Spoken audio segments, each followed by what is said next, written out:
No government can promise to eliminate the pressures that this war is causing. I can promise we will do everything we can to protect Australia from the worst of it. Joining me now is 7:30's political editor, Jacob Greber. Jacob, why do you think the Prime Minister chose to deliver this, to give this address in this manner? Look, it's the first time he's eyeballed the Australian people down the line, so to speak, during prime time. He's addressing them at a time of real uncertainty and anxiety. He's the first to do so, it's worth reflecting, since Scott Morrison during the pandemic. And he's also not alone. Keir Starmer, the UK Prime Minister, is expected to follow suit in coming hours.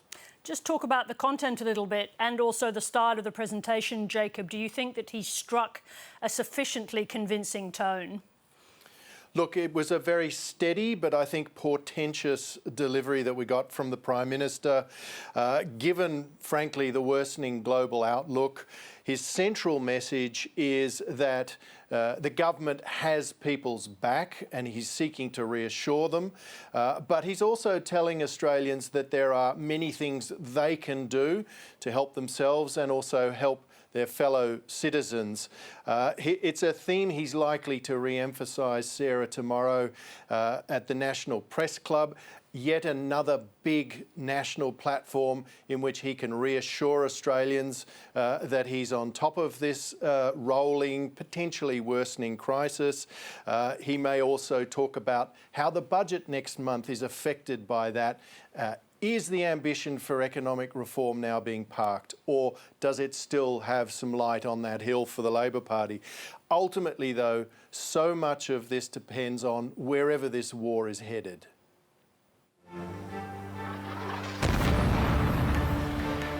There are signs aplenty.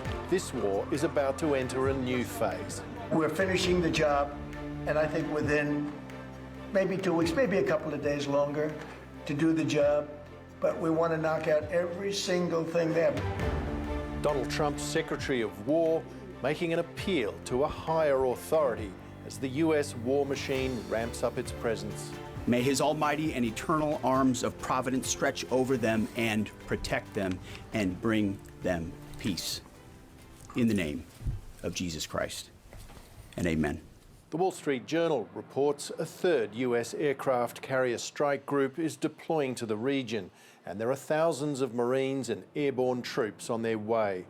All of it stoking speculation. The president is on the brink of ordering an Easter offensive against Iran. The upcoming days will be decisive. Iran knows that, and there's almost nothing they can militarily do about it. With the war now well into its second month, Donald Trump has raised a further wild card, hinting he could declare victory within weeks and walk away, leaving the Strait of Hormuz under Iran's grip, telling allies, you'll have to start learning how to fight for yourself and go get your own oil.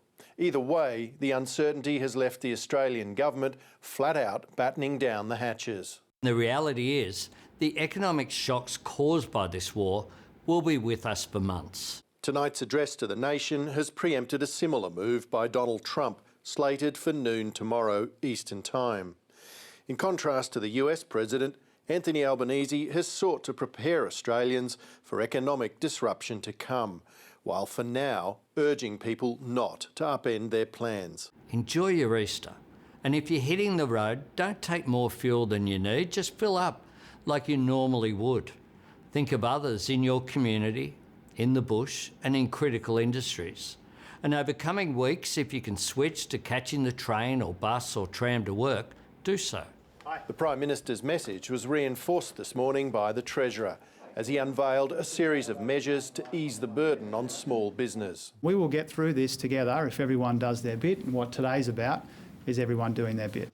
Behind the preparation, with leaders of the nation's biggest business groups, an unmistakable frustration with Australia's biggest ally. Australians didn't choose this war. They're paying the price for this war at the petrol bowser and more broadly as well. We want them to be successful, and success includes opening up the Strait of Hormuz. We are all looking at this conflict with incredible concern about its trajectory and the fact that if you start something, you need to finish it. There's a firming consensus that inflation is going to be a problem for the rest of the year, led by rising prices for energy and fertiliser that will flow through every good and service. The worst case fear is that the inflation surge sets off a rise in unemployment. In other words, igniting stagflation. I don't think we're in a situation of stagflation today, but I do think there's a risk, and I emphasise risk, depending on how the conflict is resolved, then that could have really big, quite different impacts on supply and price going forward. With just under 6 weeks to the May budget, hopes the Treasurer can deliver bold reform and fiscal repair are starting to falter as the political focus swings to shielding the economy from a serious downturn. There is only a certain amount of bandwidth that any government has at any point in time. It is unrealistic to expect that a government can launch 1,000 ships in the economic reform space all at the same time, even without the consequences of the war. Governments are elected to make trade-offs, and they've got to think about the politics and the economics of this. Treasury is still finalising its budget forecasts for the Australian economy, with a number of scenarios in the mix, including a world where oil stays at $120 a barrel, which would send inflation towards 5%. The Treasurer indicating today that may well turn out to be too optimistic. Clearly, the more substantial the oil shock, the longer that the war drags on, the longer it takes for the global economy to get the show back on the road. Despite the bleak outlook, the government was keen to emphasise Australia still has the means to cope. I would remind people that we go into this quite severe global economic shock from a position of genuine relative economic strength. Thanks very much. Thanks. Aside from the broader economic implications of higher oil prices, just how fragile is Australia's fuel supply chain? Courtney Bembridge explains. The government has been assuring Australians there's plenty of fuel. There is more fuel available today than there was prior to this war commencing. While at many service stations, signs like this have been appearing. Google searches for fuel shortage in Australia have peaked in recent weeks as the war in the Middle East drags on, and many people are wondering, are we running out of fuel? Up until 2013, Australia was mostly self-sufficient when it came to refining petrol and diesel. But one by one, the ageing refineries closed, and there are just 2 remaining.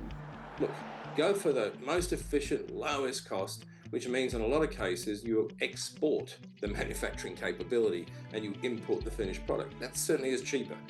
But that sort of mentality doesn't think about what happens if something goes wrong. This is our own problem as a country of failing to prepare by just saying everything will be right. We now import almost all of the diesel, petrol and jet fuel that we use, and that makes us vulnerable, particularly when it comes to diesel.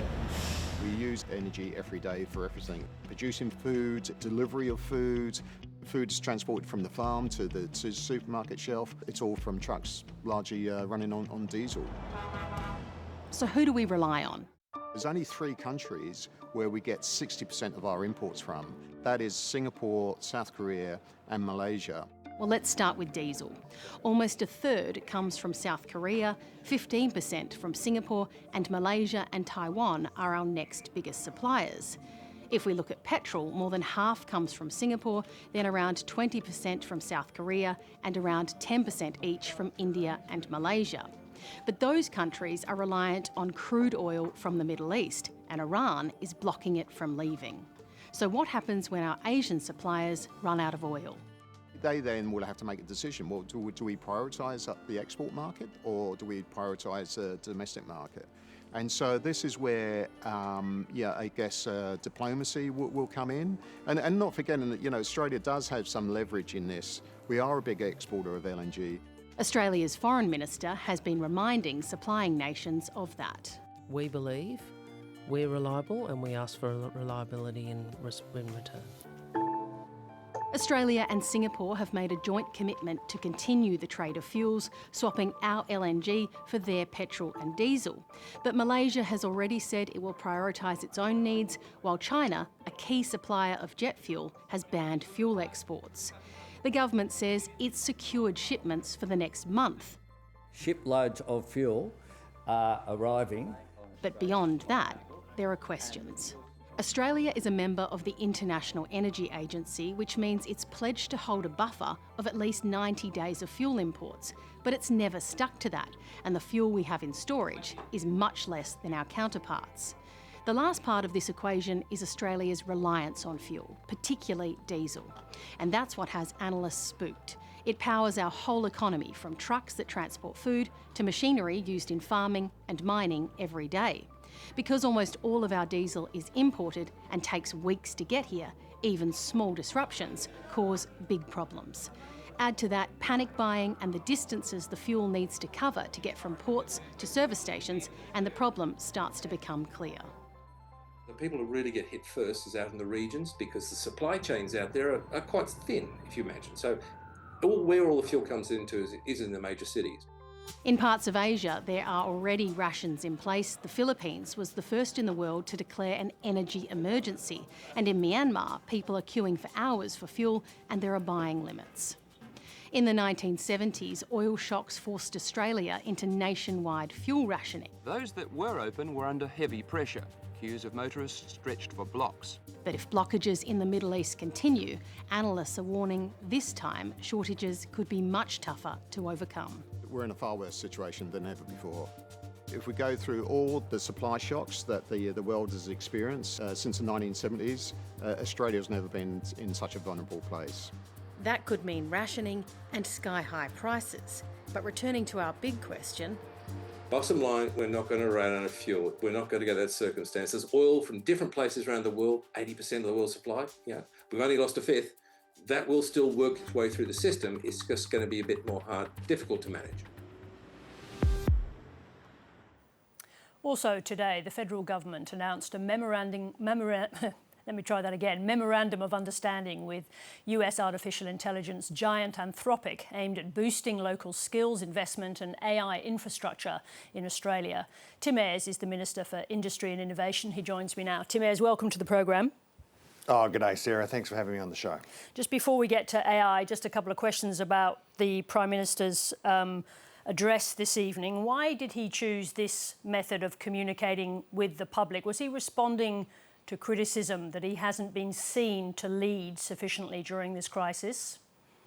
Well, I think what you saw was a Prime Minister determined to use his office at this moment for Australia, where, of course, this crisis in the Middle East is causing an unprecedented shock in global energy markets, particularly around petrol and diesel, to use his office to send a very clear message about what the government is doing to support Australians at this time, but also to talk to Australians about what we can all do together. There is an Australian way of approaching national challenges.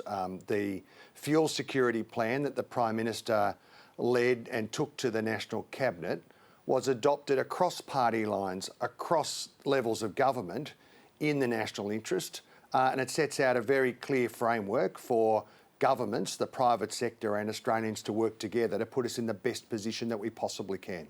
I just want to ask you about that, because we asked the Prime Minister on this programme on Monday what the measures would be if we were to move from where we are now, which is stage 2 of that fuel security plan, to stage 3. And he said the answer was, for example, encouragement of people to take public transport. That was his only practical message that he delivered in his speech tonight, along with the reassurance that you're talking about, but nonetheless, that was the only practical measure he mentioned. Does that mean that we have in fact arrived at stage 3? No, we're in stage 2, which is about keeping Australia moving. And the message that the Prime Minister had for the country, of course, was keep doing what you're doing. Just use the fuel that you need. Be confident and aware about the steps that the governments in Australia, state and Commonwealth, are taking together to make sure that we're bolstering our supply chains, doing things like Of course, halving the fuel excise, removing the heavy vehicle user charge. Though I thought your explainer leading into this was a very good account for Australians of what is driving these supply chain challenges and the price effects in the community. So that was a very good guide, and making sure that we're being clear with Australians about what they can do together. Just use the fuel that you need. Fill up as you normally would. That's an important message for Australians as we head into Easter.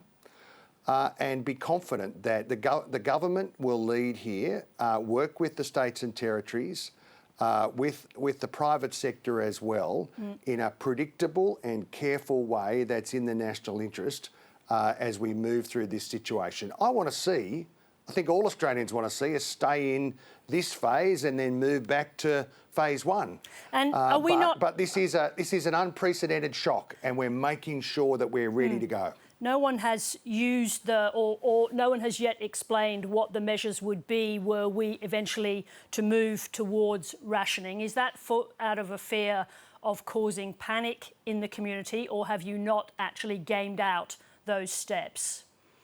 No, there's a lot of detailed work, of course, within government and within the states and territories around fuel, around issues like fertiliser, and working with industry to make sure that our supply chains are as strong as possible. You'll recall, of course, at the beginning of this, it was very clear that the minimum stockholding obligations that the Albanese government had implemented meant that we had a shock absorber in our economy on these fuel questions. The amount of fuel that we have has not substantially changed over the course of the last month. We're obviously not complacent about that, and we will make judgments over time, not in a rush, not in a knee-jerk kind of way, not in a political way, but in a way that maximises Australia's position. Those new rules that we announced for Export Finance Australia to make sure that Australia is in the front of the queue when we're seeking shiploads of fuel and fertiliser, absolutely vital to strengthening our position. Let me just ask you this, because you referenced there the piece that came beforehand. Is Australia going to have at the end of this, let's assume that there is some conclusion to this in the near future, is Australia going to have to fundamentally rethink its vulnerabilities when it comes to vital products like fuel, but also the other products that travel from the Gulf? Well, of course, we are in a series of areas in the economy. The Future Made in Australia agenda, the biggest pro-industry plan in our history, is all about making sure that we make more things here in Australia to make Australia stronger, build our industrial capability and deliver good jobs. It hasn't stopped us from being vulnerable to a fuel crisis in the Gulf. Well, let me give you an example of exactly where it has had a measurable effect for Australian industry. The intervention in the Mount Isa copper mine, copper smelter, late last year means that the fertiliser production that is attached to that business at Phosphate Hill. But before our intervention, it had 0 buyers and it was slated for closure today. Because of our intervention, the Albanese government, the Queensland government working together, and the announcement that we've made to reserve Australian gas for Australian industry and Australian households, there were 5 buyers and that sale was executed just a few weeks ago. That means that our only producer of MAP and DAP fertiliser, vital for Australian agriculture, is still functioning today. That's Future Made in Australia resilience, making Australia stronger. There at the Boyne Island smelter, 3,000 jobs, our aluminium industry powering on, an economic slam dunk for Queensland in terms of jobs, in terms of aluminium production, making metals rather than just exporting products overseas, making Australia stronger and delivering more investment from Rio Tinto, $7.5 billion of additional investment in electricity generation and infrastructure. Tim Ayres, I don't want to interrupt you, but I do feel like I need to move on to AI, or I would have done some false advertising when I introduced you. You have signed this memorandum of understanding with Dario Amodei's, the leader of Anthropic today. There is no mention of copyright in that memorandum of understanding. Why is that? Well, that's because Australian copyright law applies now. We've been very clear about this copyright question. Owners of intellectual property and copyright in Australia, whether it's authors or musicians, academics or media organisations, do have a right to enjoy the benefits of their creative input. Australian copyright Tim law Ayres, protects that. Are you taking Dario Amodei at his word when he says he's not here to change your mind about copyright? Because other major AI companies are doing deals with content creators in Australia, but not Anthropic. Are you just taking him at your word, at his word? Well, we've been very clear that Australian rules and the Australian law applies. We will not be, for example, introducing a data mining or other kind of exemption. We've been very clear with the creative community and with the tech sector as well. I want to see copyright holders properly reimbursed for the work that they do. They work as just like everybody else, and that's the position of the Albanese government around these issues. More broadly, the Memorandum of Understanding does deliver on the Albanese government's ambitions here. It delivers on the ambitions of our National Artificial Intelligence Plan and the expectations that I and Assistant Minister Dr Charlton released just a week ago in relation to electricity generation and additionality from data centre developers have been signed up to by Anthropic today. Let me ask you about that, because you've accepted a pledge from Anthropic to upgrade power grids where necessary for these vast or very powerful data centres. How do you enforce that? It's only a pledge from them. And you know the Australian public doesn't trust large tech companies. Well, at the end of the day, it's a pledge from them that matches what it was that we said in our expectations would be required for the government's support. So how do you enforce it if they don't? Yeah. Well, at the end of the day, of course, this requires cooperation between the Commonwealth Government and the states. And the states have been very clear about this. The response to the data centre expectations from the states was absolutely enthusiastic support, because they don't want to see a race to the bottom between the states in a race to secure data centre investment. They want to see consistent standards, and if a 600 megawatt facility needs to be built, then we want to see additionality, more electricity generation and support for transmission infrastructure. And at the end of the day, that will be delivered through the Commonwealth Government and the states through their approval processes, making sure that happens in a way that delivers compliance and delivers real benefits from artificial intelligence for Australians. All right, Tim Ayres, we'll have you back on again to talk about jobs. Even Dario Amodei raised the issue of people losing jobs. We know it's a major concern in the country, but there's a great deal going on in the world. Thank you very much indeed for joining us. There's lots to talk about, Sarah. I'd be delighted to come on any time. Thank you.